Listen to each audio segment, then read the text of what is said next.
Deus, procurem aplicar-se a boas obras. Essas coisas são boas e proveitosas aos homens. Está vendo por que devemos estudar a Bíblia? Porque devemos pregar a palavra para que os homens possam crer em Deus e procurar se aplicar melhor à obra de Deus. Quando Paulo diz que nós devemos ser encontrados, que somos despenseiros e devemos ser encontrados fiéis, irmãos, quer dizer que Deus dispensou a nós uma autoridade. Ir por todo mundo e pregar o Evangelho, e fazer discípulos desses. Não adianta só você ir ganhar a pessoa e largar ela para lá. Tem que discipular, tem que ensinar a Bíblia. Para ensinar você tem que conhecer. Temos que conhecer a palavra do Senhor, porque não seremos excusáveis diante dele naquele dia. Devemos ser exemplos nesses dias tenebrosos, como o apóstolo Paulo foi achado fiel em sua época, como ele mesmo relata em 1 Timóteo 1:12 a 15. 1 Timóteo 1:12 a 15. Sou grato para com aquele que me fortaleceu, Cristo Jesus nosso Senhor, que me considerou fiel, designando-me para o ministério. A mim, que noutro tempo era blasfemo, perseguidor e insolente, mas obtive misericórdia, porque fiz na ignorância, na incredulidade. Transbordou, porém, a graça de nosso Senhor com a fé e o amor que há em Cristo Jesus. Fiel é a palavra e digna de toda aceitação, que Cristo Jesus veio ao mundo para salvar os pecadores, dos quais eu sou o principal. Como eu disse, você não precisa conhecer a Bíblia inteira. Se você decorar João 3,16, já tem um próprio Evangelho na sua mão. Por que eu devo aceitar esse Senhor Jesus? Porque Deus amou você antes de você existir. A nossa salvação, o Senhor destinou, irmãos, do céu, lá no amor de Deus. Ele não precisa de nós para ser Deus, mas o amor por nós fez ele dar o que ele tinha de melhor. O único que seria capaz de tirar essa barreira do pecado que foi colocada no Éden. Jesus Cristo, o justo. Paulo, aquele que foi lido aqui hoje, que disse: Deus, eu tenho um espinho na minha carne, e vem esse emissário de Satanás e me fica me esbofeteando, ou seja, me jogando no rosto que eu tenho essa debilidade. Se achando coitadinho, achando que Deus vai pegar ele no colo, né? Vem cá, Paulinho, você aí é o meu queridinho na terra, coitadinho de você. Cadê esse camarada? Cadê esse demônio? Vou mandar ele lá pro Hades. Vou trancar junto com aqueles outros que estão trancados lá. Não, Deus olhou para ele e falou assim: é mesmo? Está doendo? Está ruim? A minha graça te basta. Porque o meu poder opera nas tuas fraquezas. Sabe por quê? Porque Paulo curava demais, fazia muitos milagres. Então, para que ele não ficasse inchado, eu falei: Senhor, você devia derrubar um pouquinho desse negócio, desse espinho nesses dias de hoje. E tem tanto nele inchado por aí, dizendo o que está fazendo, o que está acontecendo, que é porque ele é o tal. Como eu disse para os irmãos, eu vi esses dias num vídeo que a mulher sentada no altar e os camaradas tocando no pé dela e botando dinheiro, dizendo que Deus ia abençoar a vida deles. Sabe por que essas pessoas são enganadas, irmãos? Porque não conhecem Bíblia. O tamanho do seu Deus vai ser o tamanho de quanto você o conhece, de quanto você conhece as promessas dele para a sua vida. O diabo não tem poder contra a palavra de Deus. Porque quando ele veio tentar o Filho de Deus na terra, o Filho de Deus lhe rebateu na palavra. E ele o tentou com o quê? Com a palavra. Veja, irmãos, que esse incidente acontece. Jesus é batizado, o Espírito Santo desce, como o pastor disse, dá testemunho: esse é o meu filho amado em quem eu me comprazo. E o Espírito o conduz ao deserto para ser tentado. Amém.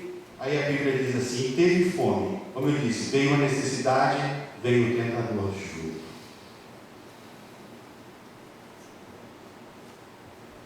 O inimigo nunca vai te tentar na área que você não necessita de nada. E como eu costumo dizer para alguns, ele também não vai aparecer com chifre, rabo e com um garfo na mão, pintado de vermelho, porque ele não é desse jeito. Isso quem inventou foi o homem. Ele vai aparecer ou saradão, olhos verdes, cabelo loiro, 1,80 m, Ou loira, de salto alto, olho azul, sainha curta, pernão, corpão, ele só vai aparecer assim. Viu? Então cuidado, porque nem tudo que reluz, como o pastor disse hoje, é ouro. E nem todo aquele que diz que assim diz o Senhor, está falando por ele também. Muito cuidado. Muito cuidado. Vá orar primeiro, sabe por quê? Porque casamento é uma coisa séria. Para nós é. Como o pastor disse ontem, o diabo não é com raiva nem de nós, igreja, não. O negócio dele é contra Jesus, que foi Jesus que disse. Amém? Foi Jesus que disse. Então o negócio deles é contra Jesus. É aquilo que eu costumo dizer, eu prego, irmão, não sou hemofóbico. Hemofóbico é aquele que pega, agride, bate, pisa, mas eu vi uma cena na internet esses dias, uns homossexuais do Canadá agredindo um grupo de pastores que estava pregando, mas sentando no pau, descendo a barra, não era tapinha não, estavam malhando junto mesmo. E eles vão nos chamar de quê? Está gravando, irmão, isso vai para a internet. Agora eu quero que eles processem o Deus da palavra, porque é o Deus da palavra que diz que no reino dele o homossexual não vai entrar. Não foi eu que disse não, é a Bíblia que diz. Está com algum problema? Vai processar o dono da palavra. A palavra não é minha, a palavra é de Deus. Acha um advogado louco e um juiz que seja corajoso de processar Deus aí. Eu só sou dispenseiro da graça. E eu sou obrigado a dizer a verdade. Temos que compreender, irmãos, que como Paulo diz que ele não era digno, mas Deus o dignificou. Jesus deu o maior exemplo de todos, de fidelidade através da obediência por amor. Porque só é fiel aquele que ama, e só ama aquele que obedece. E esse amor, irmãos, tem que ser espontâneo. Uma vez me perguntaram, você não fuma, não bebe, não se prostitui porque a sua religião não permite? Eu falei, não, isso eu vivo pela graça, eu não faço porque eu não quero mais. Que negócio é esse de não fazer porque a igreja proíbe? Eu não vivo mais na lei, eu vivo pela graça. E a graça diz, posso todas as coisas, posso padecer necessidade. E ela diz também que esse corpo não me pertence mais, pertence a Ele. Ninguém me obrigou a aceitar Jesus como Senhor e Salvador da minha vida, amém? Mas para eu ter feito isso, eu tenho que ter consciência de algumas regras que eu não posso ultrapassar. Quem aqui moraria numa casa cheia de fumaça, fedendo a bebida? Ninguém. Cheirando a urina, quem moraria numa casa assim? Se nós que somos seres mortais e pecadores não habitaríamos num lugar desse, como podemos querer que o Espírito Santo de Deus habite em nós com essas qualidades nas nossas vidas? Eu não faço porque eu sou livre e eu desisti por minha própria vontade de não fazer. Agora você não consegue, você é escravo. Aí a briga começa. Eu não, eu posso fazer tudo o que eu quiser, eu sou livre, e você não é livre, você é escravo. E eu digo, para de fumar agora então, não fuma mais, o camarada não consegue, 1 hora, 2 horas. Para de beber então, eu quero ver, a partir de hoje eu não bebo mais, eu quero ver se você consegue. Para de usar droga, aí eu vou dizer, aí sim você é livre como eu, porque eu também fazia tudo isso. E porque eu desisti de ser aquele homem, crucifiquei ele na cruz de Cristo, pego ele toda manhã, boto no ombro e saio com ele para trabalhar. Eu decidi que isso não é bom para mim, nem para a minha família. E por isso eu tenho 7 anos a mais na minha vida. Até agora. Espero ainda ter netos, bisnetos e tataranetos, se assim Deus permitir, mas também não estou com pressa não, viu filho? Não precisa correr não. Não estou com pressa nenhuma. Pode fazer a sua faculdade, depois de 10 anos a gente pensa nisso. Tem perigo não. Jesus deu o maior exemplo de todos, isso está em Filipenses 2:8. E achado na forma de homem, humilhou-se a si mesmo, e sendo obediente até a morte, e morte de cruz. A morte mais vergonhosa que existia na época de Jesus Cristo, morte de cruz. E ele, irmãos, por conhecer e saber sobre fidelidade, não deixou os vários ensinos, e nós vamos passar rapidamente, porque eu já quero concluir. O primeiro ensino que Jesus nos deixa sobre fidelidade está em Mateus 25, 1-13, quando ele fala da parábola das 10 virgens, e nos ensina a termos fidelidade na prudência. Devemos guardar com prudência aquilo que Deus nos concede, para usarmos nos momentos maus, nos momentos difíceis. Sabe por que muitas vezes nos dias de hoje, mesmo sem orar tanto, Deus ainda nos guarda? Porque nós temos em depósito acumulado essas orações. A Acumule no céu, irmãos, na sua conta espiritual, oração, prece e intercessão. Sabe o que vai acontecer? Você não precisa pedir nada, não. Só interceda pelos outros, porque a Bíblia diz que Deus sabe de tudo que nós precisamos. Antes que nós sequer pensemos, Ele já sabe. E se você for um intercessor na terra, um ganhador de almas, um discipulador, Deus vai cumprir as suas necessidades. Eu creio nisso. Então a parábola das 10 virgens nos ensina a termos fidelidade na prudência. Na sequência, a parábola seguinte fala da parábola dos talentos, 25, 14 a 30, e ele nos ensina a termos fidelidade no trabalho. Tudo aquilo que Deus conceder a você, irmãos, faça, em nome de Jesus de Nazaré. Faça. Se o pastor te pediu para pregar, pregue. Se o pastor pediu para limpar, limpe. Se o pastor pediu para você cantar, cante. Eu e o Elber tínhamos o melhor ministério do mundo, o ministério de canto. Ele ficava naquele canto e eu naquele. Quando nós éramos já. Né? Era uma época feliz na nossa vida. O diabo não via muita gente, ele estava no canto. Aí foi só que me sentar aqui em cima que o bicho começou a pegar. Todo mundo quer estar em destaque, né, irmão? Mas sabe que, como José, todo destacado paga preço. Os irmãos tentam pegar, jogar dentro da cisterna, arrancar a capa, vender como escravo para o Egito, fazer como fizeram com Sansão, amarrar os seus próprios. Os irmãos fizeram isso. Como os próprios parentes de Ló entulhavam os poços. Não eram de lá, não, irmão. Eram os próprios irmãos deles. Sabe por que estamos aqui hoje? Porque Deus é fiel. Sabe por que Deus tem feito tudo isso nesses dias? Porque Ele é fiel. Glória a Deus. Nos ensina então a trabalhar, irmãos. Honrar aquilo que Ele tem nos dado. Se te deu um, granjei mais um. Se te deu dois, granjei mais dois. E vai falar, ai, não me deu nada. Deu, pode procurar. A Bíblia não mente. Diz que Ele deu uma porção de fé para cada um. Procure, irmãos. Nem que se for como Dorcas, sirva com a sua agulha, costurando. Todo mundo acha, irmãos, que nós que estamos aqui seremos mais abençoados do que aqueles que estão lá na porta, lá em cima na cantina, cuidando das crianças. Não, irmãos. Porque o que Deus vê é a intenção do coração que você está fazendo. Glória a Deus. Como eu disse, não há queridinhos no céu. Amém? O que Deus vê de verdade é com que intenção você está fazendo essas coisas. Se para aparecer para o homem ou porque você o ama de verdade. Aleluia. Cansei de deixar de fazer reunião para vir fazer sonho na igreja. Irmão. Os camaradas, você é louco. Naquela época a gente ainda podia recusar. Hoje, se você recusa, eles te mandam embora. Tem mais uma dúzia para botar no teu lugar. Mas fiel é Deus, que tem nos cuidado e guardado de nós. Segunda carta de Pedro, capítulo 1, versículo de 3 a 11, nos ensina que é pelo conhecimento. Depois você leia na sua casa, segunda epístola de Pedro, 1, 3 a 11, você vai ver que é através do conhecimento, e através do conhecimento que temos completo e pleno de Deus, é que podemos nos servir também com fidelidade. Porque, como eu disse, só quando você crê nesse Deus que lhe chamou, você vai então fazer prodígios e maravilhas. Se Ele disser para você, vem Pedro, você vai botar o pé para fora do barco e vai andar sobre as águas. Mas não se esqueça que o diabo no meio do caminho vai soprar na sua orelha. Mas rapaz, você está andando em cima de água. Não duvida não, continua, fecha o olho e continua, glória a Deus, porque Deus é poderoso.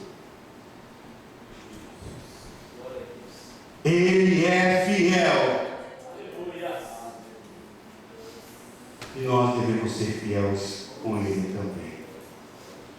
Mateus, na parábola, e eu sempre me questionava por que dentro da Bíblia Sagrada tinha tantas palavras sobre fidelidade. E estudando há um tempo atrás para essa ministração, eu entendi o porquê que Deus nos exorta tanto a sermos fiéis. Sabe por quê? Porque Ele também será fiel no seu julgamento. A parábola que está no versículo, no capítulo 24, do livro do Evangelho segundo escreveu Mateus, 45 a 51, a parábola do servo bom e do servo mau, deixa isso bem claro. Começa dizendo: o servo fiel e prudente. Esse servo era fiel e prudente, o seu senhor lhe concedeu comandando a sua casa e se ausentou do país. E como o seu mestre demorava a tardar, ele começou a castigar os seus conservos. Será que é mais ou menos isso que alguns pastores têm feito por aí na igreja que Jesus Cristo confiou a eles? Você vê isso muito acontecendo por aí na mídia. Mas o que eles se esquecem é que, como a palavra diz, o Senhor da obra vai voltar um dia e vai pedir conta, porque a Bíblia diz: para quem muito foi dado, muito mais lhe será cobrado. Cumpra a obra do Senhor com dedicação. Se ensino, estude. Se é palavra, estude. Se é oração, joelho. Como eu falo, chá com bolacha. Chá da raiz de Jessé com bolacha de joelho. É o melhor remédio que tem para curar qualquer problema na região espiritual. Chá com bolacha. Chá da raiz de Jessé e bolachinha de joelho no chão. E eu desafio você a me apresentar um problema que o seu Deus não possa resolver. Então Mateus nos ensina a, quando Deus nos confiar algo, por sermos fiéis e prudentes, nos mantermos fiéis e prudentes. Sabe por que eu uso esse anel? Algumas pessoas já sabem, para me lembrar de onde foi que Deus me tirou. Era do meu pai. Então todas as vezes que eu ponho ele no dedo, eu lembro quem eu era. E quando eu olho para o espelho, eu vejo o que Deus fez na minha vida. Porque todas as vezes que eu olho para esse anel, eu lembro: Senhor, se não fosse tudo na minha vida, eu estaria com o meu pai enterrado já hoje. Sem nada. Sem salvação, não posso afirmar que ele pode ter se arrependido antes de morrer. É para me lembrar de quem eu era. Isaías 51 diz que nós devemos nos lembrar da caverna em que fomos escavados, do poço em que fomos resgatados. Sabe por quê? Porque se estamos aqui hoje é porque Deus é misericordioso. Não é por nenhum mérito nosso, é porque Deus é bom. E achou dois camaradas doidos para poder falar que Ele é bom mesmo. Mas saiba, irmãos, que lágrimas são derrubadas por isso. Palavras são feitas através de oração, jejum e muita graça de Deus. Porque de tudo que nós dizemos é que Deus vai nos cobrar conta. E quando eu digo que Ele é fiel, irmãos, eu não estou dizendo nenhuma novidade para ninguém. Ele é fiel. Faça uma prova com Ele. Como eu disse, Ele nos ensina tanto sobre fidelidade. Jesus nos ensinou tanto sobre fidelidade, porque Ele sabe como será fiel à justiça de Deus. Apocalipse 19, eu começo a concluir aqui em mais 5 minutos. 19:11 diz assim: e vi o céu aberto, e eis um cavalo branco. O que estava sentado sobre ele chama-se Fiel e Verdadeiro, e julga e peleja por justiça. Primeiro tribunal que nós vamos enfrentar como salvos é o tribunal de Cristo, 2 Coríntios 5:10. Porque todos devemos comparecer. Isso ele está falando para os salvos, amém? O tribunal de Cristo é para aqueles que forem arrebatados ou aqueles que dormiram em Cristo.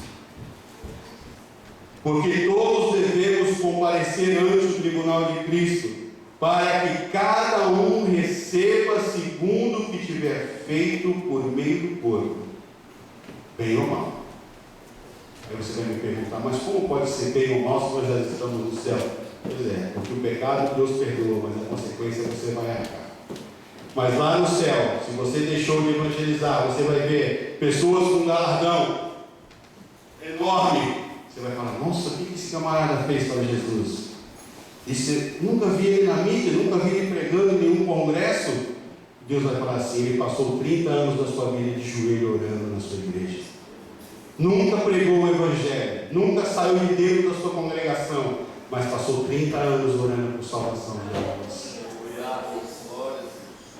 Nós queremos atribuir hoje, irmãos, avivamento a movimento. São duas coisas diferentes. Nós vemos nas plataformas dos palcos muitos cantores fazendo movimento. Está firme, vou falar para cá agora. Movimento. Só vê o jovem mover a carne. Mas isso passa. Agora, avivamento é aquilo que aconteceu na Rua Azul em 1906. Perdura até os dias de hoje. Esse foi o último da nossa época. 1906. Será que nós, como cristãos, não conseguimos nos envergonhar de Deus não ter achado outro homem capaz na terra para promover um outro avivamento nos nossos dias? Eu me envergonho, irmão, e tenho pedido para Ele: Senhor, tem misericórdia de mim. Como eu disse ontem no trabalho de oração à noite, na madrugada, os homens que fizeram coisas grandes para Deus foram homens que olhavam para o céu e tinham amor pelas almas que estavam perecendo. Eram homens que, quando pregavam, 10, 20, 30 mil pessoas se colocavam para ouvi-los. Eram pessoas que, quando estendiam as suas mãos dentro da igreja para orar, o endemoniado passando 2 quadras, 3 quadras, era impactado pelo poder de Deus e caía endemoniado. Eram homens, como relatos que existem nos cultos da Rua Azusa, que levitavam no ar. Isso não é mágica, isso é Deus. Os cultos na Azusa começavam entre 8 horas da manhã e iam o dia todo, e às vezes varavam a madrugada. E Seymour nunca foi um grande pregador. Ele ficou 7 anos buscando o batismo com o Espírito Santo. Mas o movimento que houve ali está nas páginas do New York Times da sua época. Seito de lunáticos e fanáticos barbarizam nas madrugadas de Los Angeles. Isso é o diabo falando. O que estava acontecendo ali? O maior avivamento da nossa época. Por esse avivamento, 2 homens saíram do seu país, da Suécia, e vieram para os Estados Unidos. Daí foi para um lugar no Pará, eles nem sabiam onde era. E a Assembleia de Deus ali começou por causa deste homem negro, que foi convidado a se retirar da Convenção Batista do Sul por ser negro. Mahatma Gandhi, um dos grandes pensadores, filósofos da nossa época, entrou numa igreja quando foi fazer universidade de advocacia na Inglaterra. E um diácono bateu no ombro dele, por ele ser hindu, e disse: "O senhor não pode ficar aqui, sua cor da pele é diferente da nossa, eu tenho que assistir o culto lá de fora." Você sabe que peso teve isso na história? Veja quem foi grande no povo dele. Não pôde fazer nada, mas impactou gerações, e pessoas veneram ele até hoje. Imagine se esse diácono não tivesse sido usado pelo diabo e botado Gandhi para fora da igreja. Que grande evangelista ele não teria se tornado. Porque era um homem carismático, um homem de palavra. Devemos tomar cuidado, porque julgamos o exterior das pessoas. Estamos vivendo dias, irmãos, isso já está acontecendo no Brasil, onde transexuais têm entrado para dentro das igrejas e têm saído ali transformados. Qual será a nossa reação quando por aquela porta começarem a entrar drogados, prostitutas, yacuzas, transexuais, travestis, homossexuais? Qual vai ser a nossa reação? Nós devemos amá-los e orar para que eles sejam libertos, porque o nosso Deus os ama como nos ama também. Primeiro tribunal, tribunal de Cristo. Segundo tribunal, grande trono branco, Apocalipse 20, 11 e 12. E vi um grande trono branco, em que estava sentado sobre ele, cuja presença fugiu a terra e o céu, e não achou lugar para eles. E vi os mortos, grandes e pequenos, que estavam dentro do trono, diante do trono.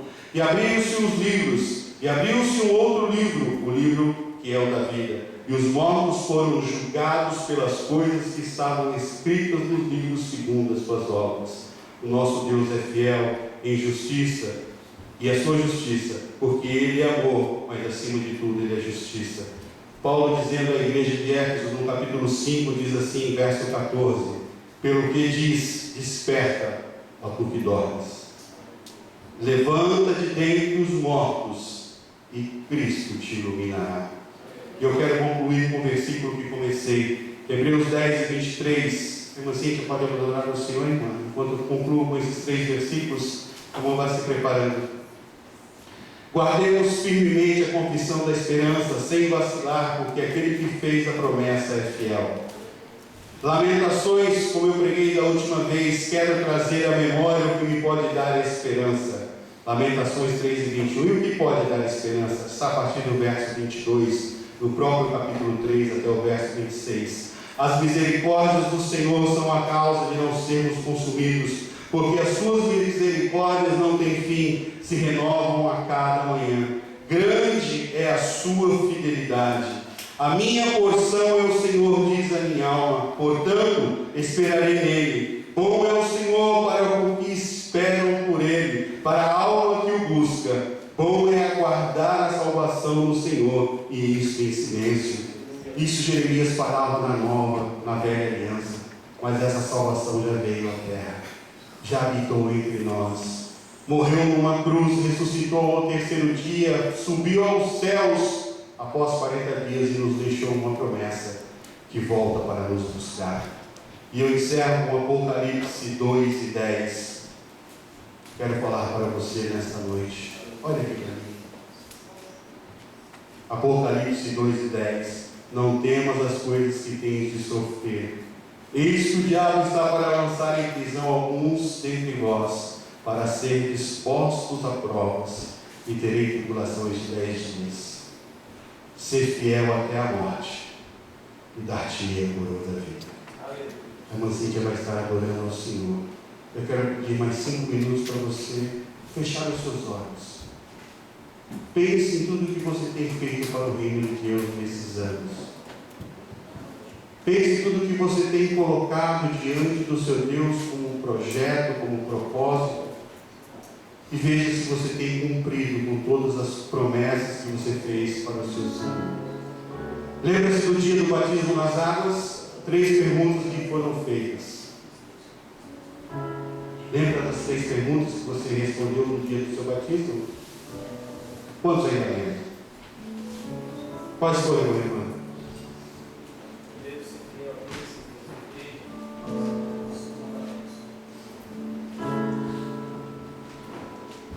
Você prometeu isso, você lembra? Eu prometo ser fiel até o fim. Servir a tua igreja e te amar com todo o meu coração, com toda a minha alma e com todo o meu espírito. Foi um compromisso que você assumiu diante de Deus. Eu só estou lhe lembrando, irmãos. Eu só estou lhe lembrando. Assim,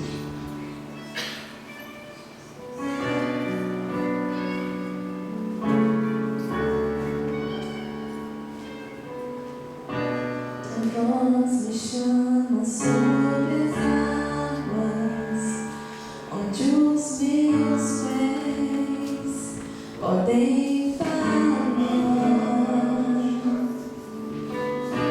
e ali te encontro no mistério, em meio ao mar, confiarei.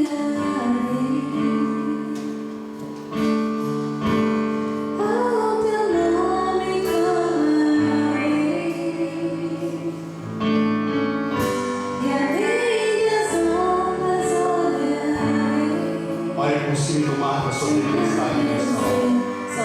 Olhe lá para o alto. Pois eu sou teu e tu és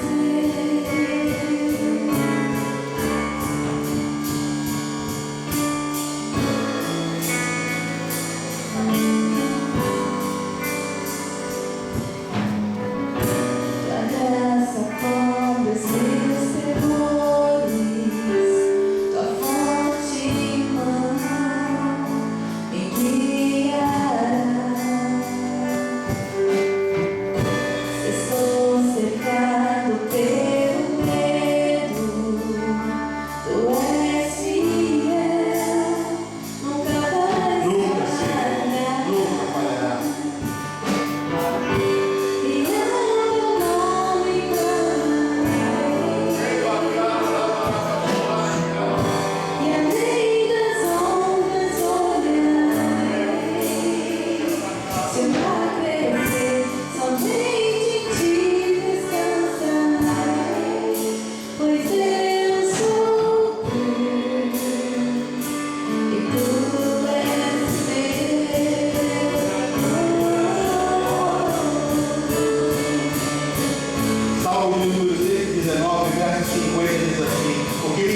ele é fiel.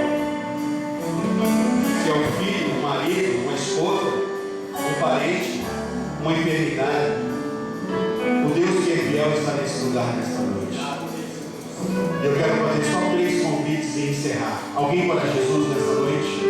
Alguém que quer entregar a sua vida e mudar as suas circunstâncias, que o seu passado seja jogado no mar do esquecimento? O momento é hoje, o dia é agora. Só basta que você tenha coragem de levantar a sua mão como eu fiz um dia, e Deus vai mudar a sua vida. Porque se Ele assim não fizesse, você ficar fiel a Ele, eu rasgo essa palavra e deixo de pregar o Evangelho. O meu Deus é fiel, se você se manter fiel como Ele. Alguém para Jesus? Alguém que deseja se reconciliar com Jesus? E o meu último convite é para aqueles que necessitam de uma cura. Deus me autoriza nesta noite a orar. Nós queremos orar para que, se você está com uma enfermidade, você venha à frente. E nós, como presbíteros, vamos lhe ungir. E a oração da fé é que vai fazer um milagre. Alguém entre nós? Eu não vou insistir.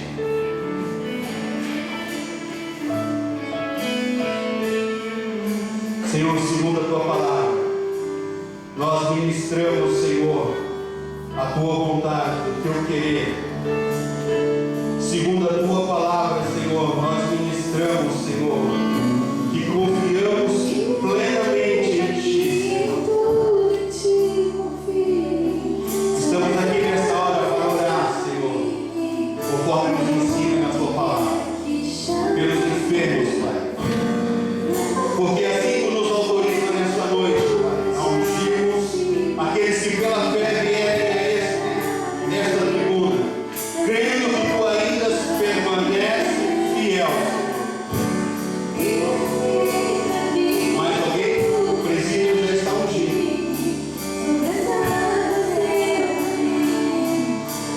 Depois você não vai vir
Senhor, nós acreditaremos toda honra, toda glória, todo louvor e toda adoração pelos séculos dos séculos, porque conforme a tua palavra, Senhor, ministramos sobre a tua fidelidade. Debaixo da autoridade do teu Espírito Santo, Senhor, ministramos que tu és um Deus fiel e que a tua fidelidade para conosco está condicionada ao tanto que seremos fiéis a ti, Senhor, e ao teu chamado. Por isso que nessa hora eu peço, Senhor, que tu abençoe cada um que ouviu essa palavra nessa noite e que possa sair daqui transformado pelo poder dessa palavra que dá vida e que gere em nossos corações fé, para que mesmo que se sobre as águas tu nos chamares, Senhor, nós respondamos: aqui estamos, envia-nos a nós, Senhor. E Deus, mais uma vez, Senhor, eu coloco, Senhor, o resto dos meus dias à tua disposição, Senhor. Usa-me onde tu achar que seja necessário, seja nesse culto, seja no